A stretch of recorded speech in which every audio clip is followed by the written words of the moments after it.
early as 1928, the communists declared that the racial differences among our people constituted the weakest and most vulnerable point in our social fabric.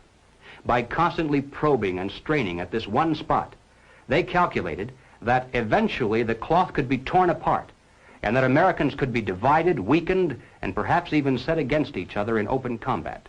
We mustn't kid ourselves into thinking that the communists have placed their agitators only into the black communities. They're working both sides of the street.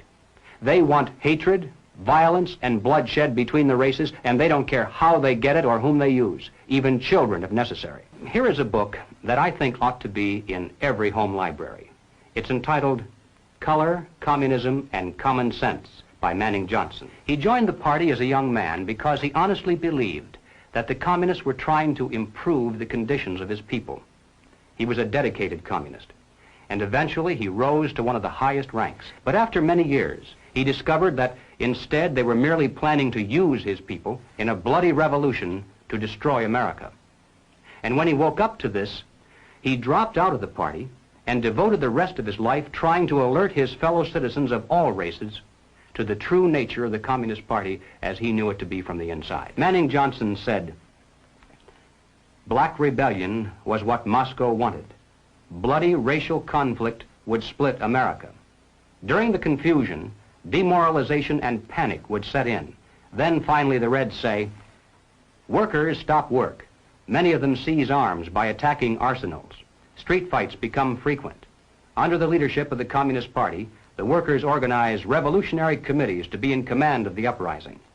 Armed workers seize the principal government offices, invade the residences of the president and his cabinet members, arrest them, declare the old regime abolished, establish their own power." Now, here is a piece of vicious communist propaganda that perhaps some of you have seen. It's called The Crusader. It's written by Robert F. Williams, one of the organizers of the Revolutionary Action Movement. In this issue of The Crusader, the communists call not only for extensive chaos within the cities, but for putting to the torch every village, every forest, every field, and every barn. The plan is for raging fires from one city to the next. The reason? Well, first, there's the value of sheer destruction. Secondly, it would force us to deploy our defenses and rescue units over the widest possible area. The communists point out that as long as our police and National Guard remain concentrated, they're invincible. But if they can be forced to spread out over the entire city and into the countryside as well, then they can be picked off from ambush one by one.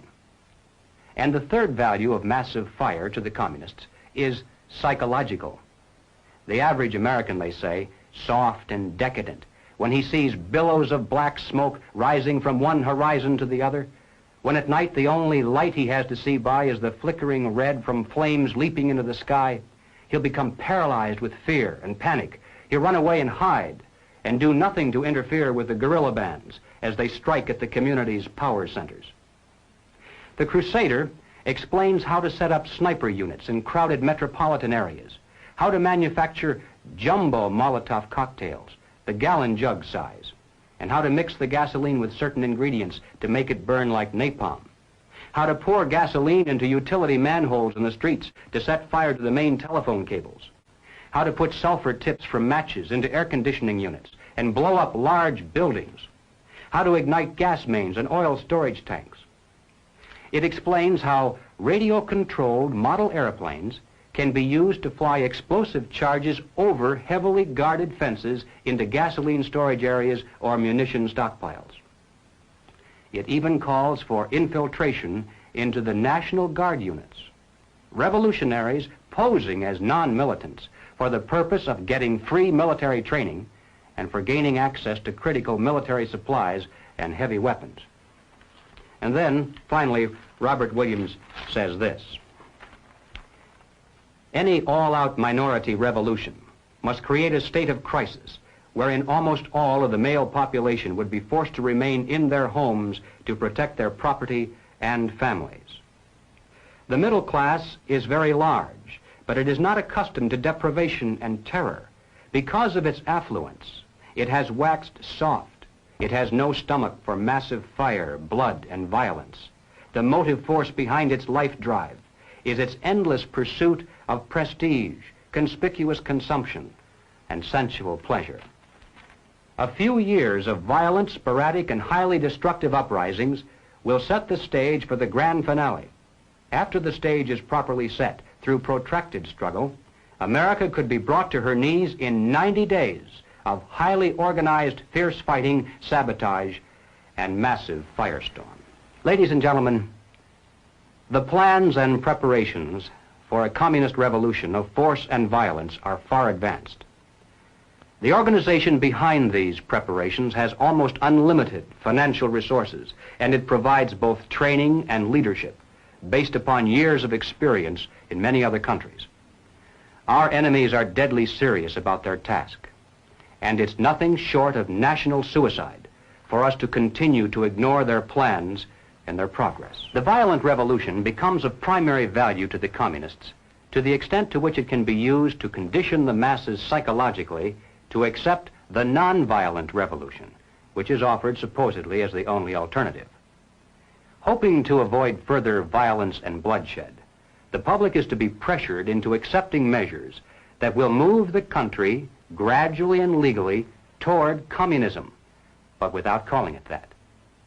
The strategy of the proletarian revolution calls for the quiet conversion of our government into a communist regime, but under the banner of socialism. Well, what is socialism? All right, let's define it. According to the dictionary, socialism is a political concept based upon the principle of government ownership and control of property, the means of production, and the avenues of commerce. Under socialism, those who run the government, and the communists are confident that in America they eventually will be the ones who do so, those who run the government will know who is to get something and who has to wait, and that represents control over human beings. What has all this to do with the communist revolution in America? Well, ladies and gentlemen, it has everything to do with it, because the building of socialism is the communist revolution in America. It represents the process whereby our country can be moved gradually toward communism without the people even being aware of it. No matter what grievance we may have, real or imagined, no matter what national problems we may face, the communists seize upon these as excuses to build socialism. They have one and only one solution for all problems: more government, and then more and more until it's total government. And forgive me for saying it one more time, total government is communism.